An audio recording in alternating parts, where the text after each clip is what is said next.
नमस्कार दोस्तों, स्वागत है आप सभी का हमारे YouTube चैनल पर। तो आज हम बात करेंगे डीएलएड प्रथम सेमेस्टर 2025 गणित का टेस्ट पेपर। आज ये तारीख हमारी 13 मई 2025। तो दोस्तों इस वीडियो को आप लोग शुरू से लेकर लास्ट तक देखिएगा, तभी आप हर एक सवाल को अच्छे से समझ पाएंगे। कुल 25 नंबर का आपका क्वेश्चन पेपर आएगा। समय आपको 1 घंटे दिया जाएगा। सभी प्रश्न करना अनिवार्य है। प्रत्येक प्रश्न के उत्तर उसके सामने दिए गए हैं। तो आज का पहला प्रश्न अब हम आपके सामने रखने जा रहे हैं। एक संख्या में अंक 5 का स्थानीय मान इतना दिया गया है और 8 का स्थानीय मान 80 है। यदि संख्या में कुल 6 अंक है और अन्य सभी अंक शून्य है तो वह संख्या कौन सी होगी, आपको ये बताना है। देखिए दोस्तों, हमने आपको बता रखा है, जैसे लिखा है मान लीजिए 85। अगर 8 का स्थानीय मान निकालना है तो 8 के नीचे डंडी खींचिए 8 और जितनी संख्या पहले बच रही उतनी बार 0 लगाइए। और दोस्तों 5 का स्थानीय मान यहाँ पर दिया गया है। ठीक है, टोटल संख्या गिन लीजिए, 3 3 6 अंक हो गए ना। और बोला गया है दोस्तों 6 अंक की कुल संख्या भी है। तो क्या लिखा है, ये दोस्तों दिया गया है 5 का स्थानीय मान, 8 का स्थानीय मान 80 दिया गया।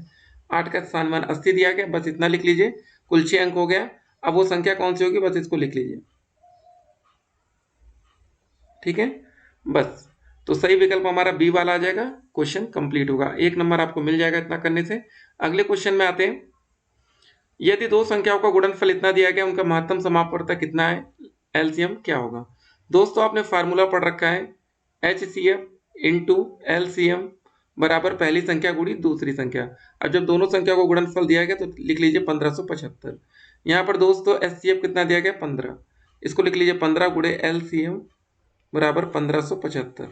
या दोस्तों हमारा एलसीएम बराबर कितना आ जाएगा, 1575/15। इसको सॉल्यूशन कर लीजिए, 15 एकम 15, 0 15 पचे 75, 105। ठीक है, तो ऐसे क्वेश्चन आएंगे पेपर में, तो भाई करना होगा। 1 नंबर यहाँ से लीजिए। चलिए अगले क्वेश्चन में आते हैं हम लोग। तो दोस्तों क्वेश्चन नंबर 3 कह रहा है कि एक भिन्न a/b में है। यदि अंश को 20% बढ़ा दिया जाता है और हर को 25% घटा दिया जाता है तो परिणामी भिन्न 5/8 हो जाता है। मूल भिन्न क्या थी, आपको ये बताना है। आपके सामने 4 विकल्प है दोस्तों, तो जल्दी से आप अपना सही आंसर दीजिए।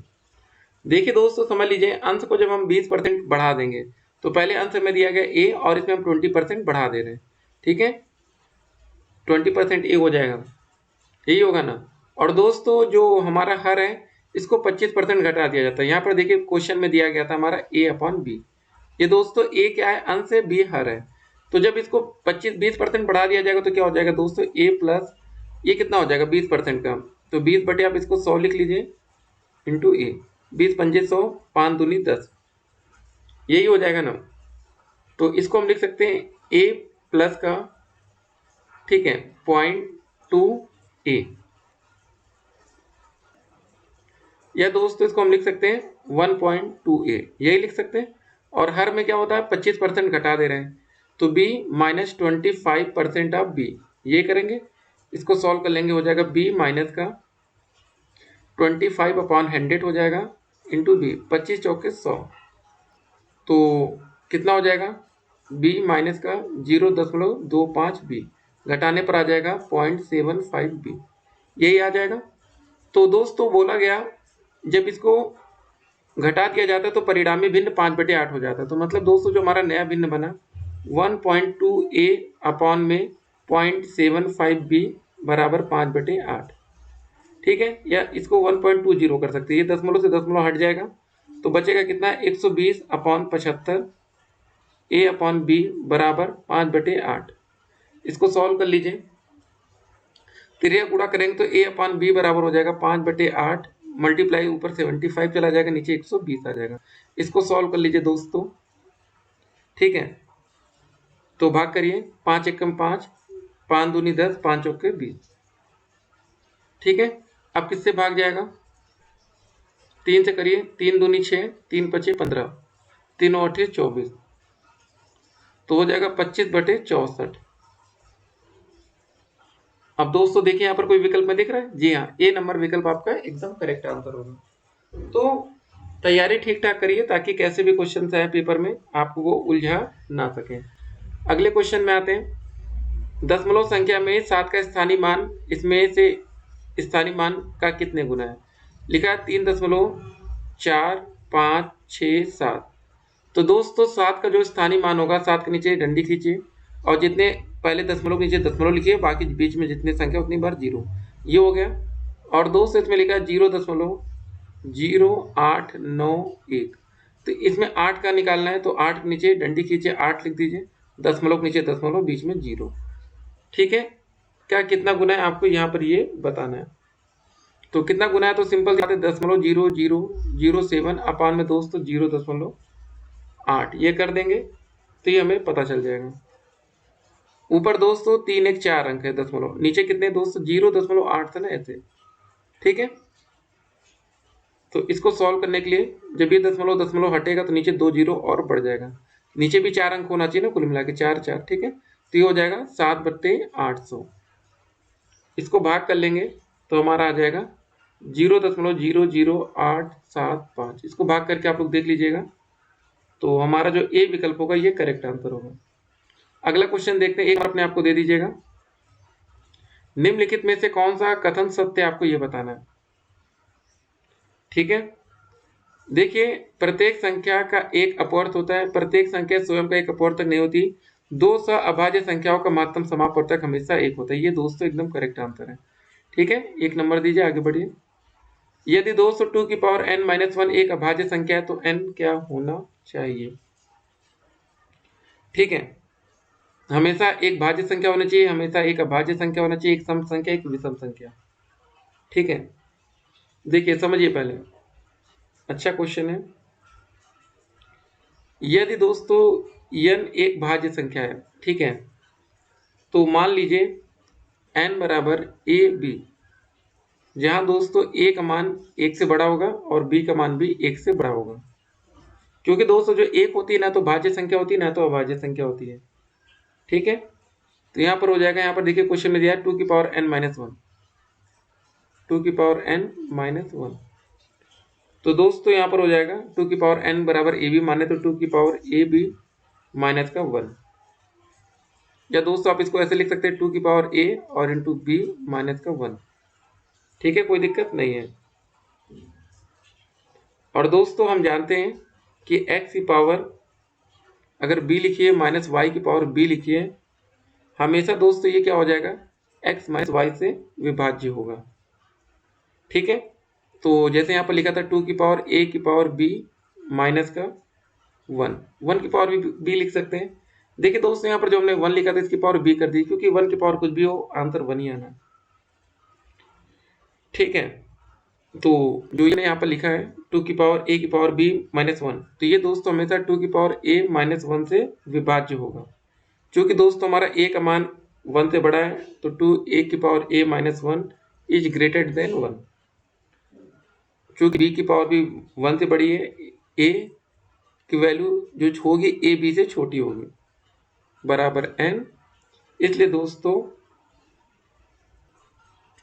यहाँ पर और अच्छे से हम लोग लिखते हैं 2 की पावर a माइनस 1 की वैल्यू जो होगी 2 की पावर n माइनस 1 से छोटी होगी। ठीक है, ये लेस देन की है, तो ये समझ जाइए। अतः यहाँ पर n एक भाज्य संख्या होगी, या 2 की पावर n माइनस 1 के एक और स्वयं के अलावा अन्य गुणनखंड होंगे, इसलिए यह अभाज्य नहीं हो सकता है। और तो यह दोस्तों इसलिए हमेशा एक अभाज्य संख्या होगी, तो इसलिए 2 की पावर n माइनस 1 अभाज्य है, n को अवश्य ही अभाज्य होना पड़ेगा। ठीक है, ऐसे क्वेश्चन कभी कभी आ जाते हैं, ऐसे चांसेस कम रहेंगे। ठीक है, चलिए अगले क्वेश्चन में आते हैं। एक परीक्षा में, ठीक है, 80% छात्र उत्तीर्ण हो गए। यदि अनुत्तीर्ण छात्रों की संख्या 60 है तो परीक्षा में कुल कितने छात्र उपस्थित थे, आपको यह बताना है। ठीक है, तो दोस्तों देखिए, अगर कोई पेपर हुआ जिसमें 80% छात्र पास हुए तो फेल कितने हुए ये समझिए जरा। ठीक है, फेल छात्र कितने हो गए, तो इसको आप 100 माइनस 80% कर देंगे तो हो जाएगा 20%, इतने छात्र फेल है। ठीक है, मान लीजिए परीक्षा में कुल छात्र कितने थे, x थे। ठीक है, तो और यहाँ पर दिया गया अनुत्तीर्ण छात्रों की संख्या, तो x का अगर हम 20% निकालेंगे, ये दोस्तों में 60 दिया गया है, तो x इंटू 20/100 इक्वल टू 60, 20 तिहाई 60 और x बराबर 300, ये हो जाएगा 300। x की वैल्यू आ गई। तो परीक्षा में कुल कितने छात्र उपस्थित हैं आपको यहाँ पर ये बताना था, तो सही आंसर होगा हमारा 300। अब चलिए दोस्तों अगले क्वेश्चन में चला जाए। क्वेश्चन नंबर 8 है, एक पिक्टोग्राफ में यदि एक सेब 50 फलों का प्रतिनिधित्व करता है तो 3.5 सेब कितने फलों का प्रतिनिधित्व करेंगे। तो सिंपल सी बात है दोस्तों, एक सेब बराबर 50 है तो 3.5 का मतलब 3.5 गुणे 50 कर दीजिए, कितना हो जाएगा बताइए। बस इसका मल्टीप्लाई करना है, 50 यहाँ 150 होता 0.5 है तो 175 हो जाएगा। बस 175 को टिक करेंगे, मल्टीप्लाई करना था। ये दोस्तों व्यंजक दिया गया, इसका सरलीकरण रूप 3x²। जब दोस्तों ये माइनस अंदर जाएगा तो ये हो जाएगा माइनस का 2x², हम साथ में लिख ले रहे हैं। यहाँ पे लिखा माइनस का 2y, और दोस्तों ये वाला जब माइनस अंदर जाएगा तो ये भी हो जाएगा माइनस का 3y, प्लस का 5 है। ये दोस्तों जब माइनस और ये माइनस हो जाएगा प्लस 4, तो हो जाएगा 3x। एक सेकेंड, 3x² में से 2x घटेगा तो बचेगा x², माइनस माइनस जुड़ जाएगा 5y प्लस का 9, x² माइनस 5y प्लस 9। ठीक है, अच्छा क्वेश्चन था। एक सेकेंड दोस्त, यहाँ 5 था यहाँ पर 2 था ना, तो यहाँ हो जाएगा 2 होगा ना, तो 5 2 7 हो गया यहाँ पर। ठीक है, तो सही विकल्प हमारा बी वाला हो जाएगा। क्वेश्चन में देख लीजिए, कभी कभी हम लोग सही करते हैं लेकिन 1 2 अंक ऊपर नीचे लिख लेते हैं तो पूरा बेकार हो जाता है, इसको भी आगे आप ध्यान रखेंगे। अगले क्वेश्चन में आते हैं, एक ही तल पर 3 असंरेखीय बिंदु कितने विशिष्ट रेखाखंड निर्धारित करते हैं। ठीक है, आपको ये बताना है। 1 2 3 4 आपके सामने 4 विकल्प दिए गए हैं। ठीक है, अगर दोस्तों 3 असंरेखीय बिंदु दिए गए, मान लीजिए ए बी सी, तो ऐसे करेंगे ना, मान लीजिए ए बी और सी, ये नामकरण कर दीजिए। तो दोस्तों इसलिए कितने रेखाखंड बन सकते हैं, 3 बन सकते हैं। अगला क्वेश्चन में आइए, पटरी और प्रकार की सहायता से 60 अंश का कोण बनाने के बाद उसी त्रिज्या का उपयोग करके कितने और चाप खींचे जा सकते हैं ताकि 180 अंश का कोण बने। आपने ऐसे खींचा, यहाँ पर दोस्तों गोला प्रकार की नोक रखेंगे, ऐसे डंडी खींचेंगे, पहला वाला 60 अंश पर कटेगा, दूसरा 120, और दोस्त इसको तीसरा करेंगे 180। तो क्या अंतर आएगा बताइए। पहला चाप 60 अंश का कोण बना रहा है, ठीक है, पहले चाप और इसके बीच में रखेंगे तो 120 का बनेगा और यहाँ पर 180 का बनेगा। तो क्वेश्चन में बोला गया है उसी त्रिज्या का उपयोग करके कितने और चाप खींचे जा सकते हैं ताकि, तो यहाँ पर 1 और 2, 2 होगा ना, ये अच्छा क्वेश्चन था। 3 तो स्टार्टिंग से होगा लेकिन यहाँ के बाद 2 होगा। यदि एक कोण अपने पूरा कोण के 2 गुने से 30 कम है तो कोण का माप क्या होगा। मान लीजिए दोस्तों कोण का माप है आपका x है, इसका पूरा कोण क्या हो जाएगा, पूरा कोण निकालने के लिए 90 में से घटा देते हैं, 90 माइनस x हो जाएगा। प्रश्न के अनुसार दिया गया एक कोण अपने पूरा कोण के 2 गुने से 30 कम है। ठीक है, मान लीजिए कोई कोण है x अपने पूरा कोण के 2 गुने से, 90 माइनस x से 30 और कम है तो माइनस में 30 कर दीजिए, सॉल्व कर लीजिए। x बराबर हो जाएगा 180 माइनस का 2x माइनस का 30, यही होगा। ये x इधर आ जाएगा तो x प्लस 2x हो जाएगा, माइनस था इधर प्लस हो गया, 180 में से 30 घटा 150, ये हो जाएगा 3x बराबर 150। तो x का मान आ जाएगा 150 बटे 3, 3 पचे 15, तो x का मान आ जाएगा 50। सही आंसर होगा 50। अगले क्वेश्चन में आते हैं, एक आयत की लंबाई उसकी चौड़ाई से 5 सेंटीमीटर अधिक है, यदि आयत का परिमाप दिया गया है तो आयत की लंबाई कितनी होगी। कोशिश करिए आप लोग। मान लीजिए थोड़ी देर के लिए एक आयत हमने बना लिया, ठीक है, तो लंबाई को L मान लीजिए, चौड़ाई को W मान लीजिए, यही है। एक आयत की लंबाई उसकी चौड़ाई से 5 सेंटीमीटर अधिक है, तो मान लीजिए आयत की जो चौड़ाई है वो W है, ठीक है, तो आयत की जो लंबाई हो जाएगी L बराबर W प्लस 5 सेंटीमीटर अधिक।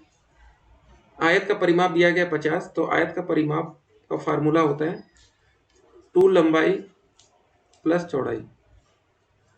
ठीक है, परिमाप 50 दिया गया है, ब्रैकेट में 2 हो जाएगा, लंबाई की जगह W प्लस 5 कर दीजिए, चौड़ाई को W रह दीजिए, सॉल्व कर लीजिए, ये 25 आ जाएगा। यहाँ पर 25 बराबर 2W प्लस 5, 5 इधर आ जाएगा तो 25 माइनस 5 बराबर 2W, तो ये हो जाएगा 20 बराबर 2W, तो W का मान आ जाएगा 20 बटे 2, तो हो जाएगा 10 सेंटीमीटर। ये दोस्तों चौड़ाई आ गई, हमें लंबाई निकालनी है, तो लंबाई की जगह L बराबर W की जगह 10 प्लस 5 कर दीजिए, हो जाएगा 15। 15 सेंटीमीटर।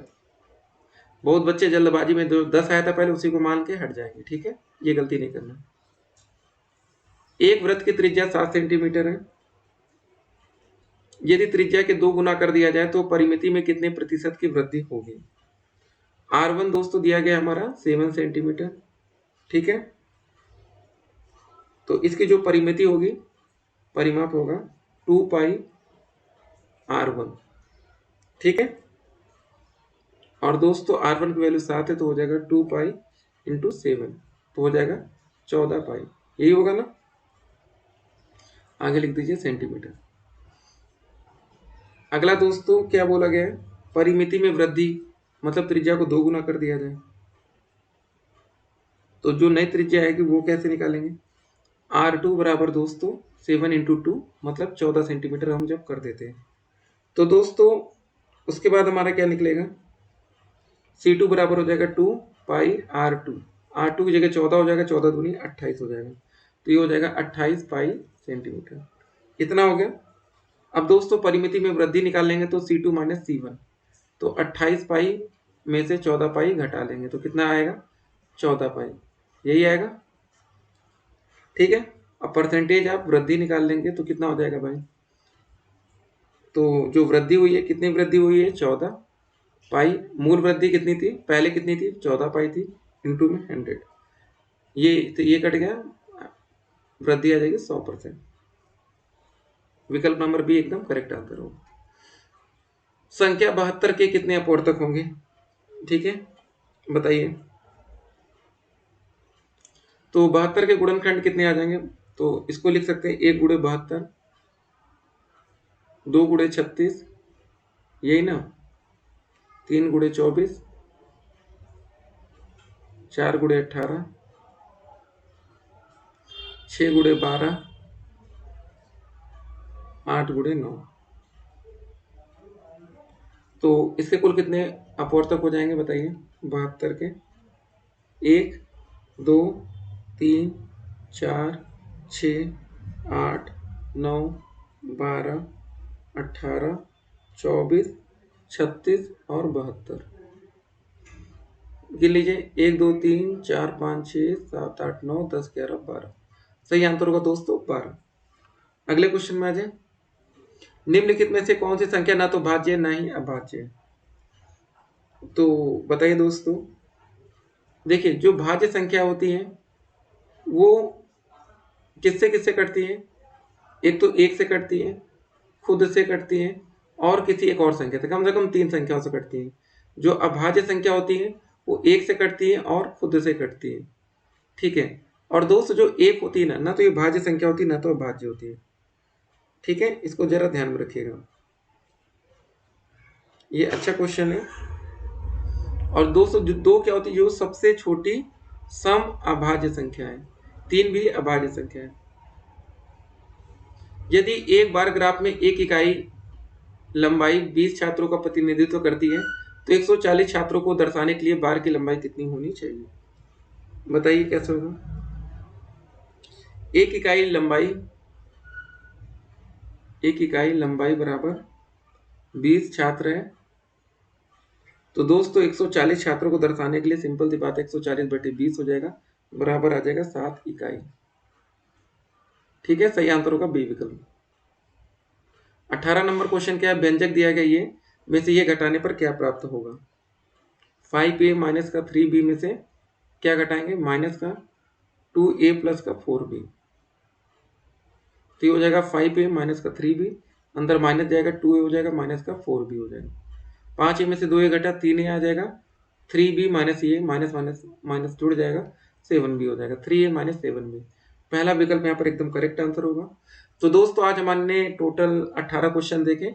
उम्मीद करते हैं कुछ क्वेश्चन आपको समझ में आए होंगे, कुछ नहीं आए होंगे, तो प्रैक्टिस बढ़ाते चलिए। मिलते हैं एक और वीडियो में, तब तक के लिए स्टे कनेक्टेड। और 1 से 11 तक के क्वेश्चन 1-1 नंबर थे, 12 से 18 क्वेश्चन 2-2 नंबर के थे। चलिए ऑल द बेस्ट, फिर मिलते हैं।